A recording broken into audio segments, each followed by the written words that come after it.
jam wale mon bandiraɓe musidɓe tedduɓe hettiɓe heeɗiɓe daraɓe Ayaw Pindi TV en garti e katane jomiraɗo subaka hande o gam yettinanden ko sifa e kelle gadan e jayndeji leydi Sénégal joni paɗen koye jayndeji ɗi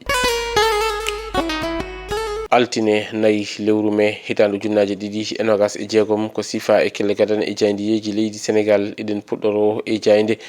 point acti kamɓe musidɓe jayndiyankoɓe ɓe garti ko e jaltal hoorejo leydi ndi Bassirou Diomaye Diakhar Faye ñande aset nde toon to galle lamorgo to kuccam hakkude makko e jayndiyankoɓe kanko mo leydi ndi ɓe kolliti kay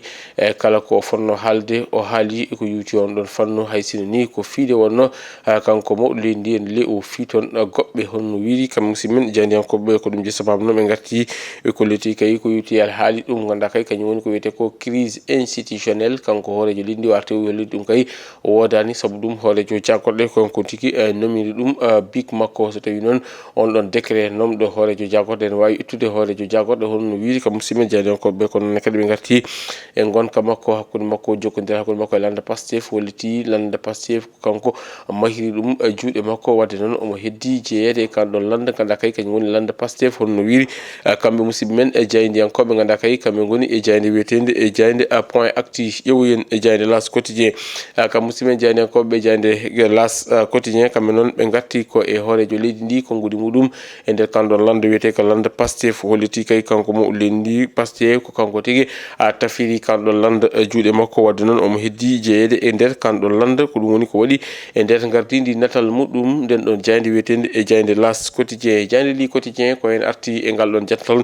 ngal mawɗo leydi ndi Bassirou Diomaye Diakhar Faye waɗi ñande aset nde kuccam hakkude makko e jayndiyankoɓe kanko mawɗo leydi ndi noon o arti ko yuti el haali on ɗon entretien mo ganduɗa waɗi ɗum e jayndiyankoɓe leydi Sénégal ɗo ɓe mbi kam musidɓe jayndiyankoɓe jaynde li quotidien kanko hoorejo leydi ndi de le o waɗani kandorgal kala ko yinno haalde ene woni tan de kanko hoorejo leydi ndi o haali ɗum o arti noon e ko yuti el haali caɗele ɗum ganduɗa kay kañum woni ko wiyete ko ganduɗa kañum woni économique leydi ndi woni tan caɗele faggude ganduɗa kay leydi ndi ha tengti noon e gueɗe goɗɗe ganduɗa kay ko guurade ha tengti ko yuti el haali ɗum ganduɗa kañum woni ko fond politique ɗum kala ina tawe e jaynde ganduɗa kay kañum woni e jaynde wiyetede jaynde li quotidien jaynde Vox Populi ko hen arti ɓe mbitan de ko mawɗo leydi ndi Bassirou Diomaye Diakhar Faye ngal ɗon jaltal makko kuccam hakkude makko e jayndiyankoɓe ene woni tan de o waɗi ko grand offensif woni tan ene woni tan de kanko noon o ƴetti yeeso honno wiiri ko musidɓe men jayndiyankoɓe kono noon ɓe garti Ousmane Sonko mo ganduɗa kay ene anniyi wadde réplique honno wiiri kam musidɓe men jayndiyankoɓe jaynde Vox Populi ko ɗum je sababu noon ɓe kollitike wonande Ousmane Sonko ene anniyi yuwde omo ganduɗa kañum woni hoorejo leydi ndi goɗɗum ko tawate jaynde ko konngudi Abbas Fall mo ganduɗa kay waɗi défié chef de l'état woni hoorejo leydi ndi ɗum nene tawe e jaynde Vox Populi ƴeewoyen jaynde Sud Quotidien kam musidɓe men jayndiyankoɓe ɓe garti ko on ɗon réforme mo ganduɗa kay ko yuti el haali code électoral ko noonne kadi réaction mo ganduɗa kañum woni hoorejo ko yuti el haali omo ganduɗa kañum woni hoorejo jaggoɗo Ousmane Sonko ko noonne kadi e gonka lande Pastef hani e candidature omo ganduɗa kañum woni Macky Sall toon to Nations Unies ɗum kala ene jeeya e konngudi ɗi ganduɗa kay hoorejo leydi ndi suuti ɗum e ñalawma hecci henki o ɗum noon waɗi ko toon to galle lamorgo to kuccam hakkude makko e jayndiyankoɓe honno wiiri kamɓe musidɓe men e jayndiyankoɓe ganduɗa kay kamɓe goni jaynde wiyetede jaynde Sud Quotidien ƴeewoyen jaynde guendire nde Le Soleil ko hen arti ɓe mbitan de ko yuti el haali économique justice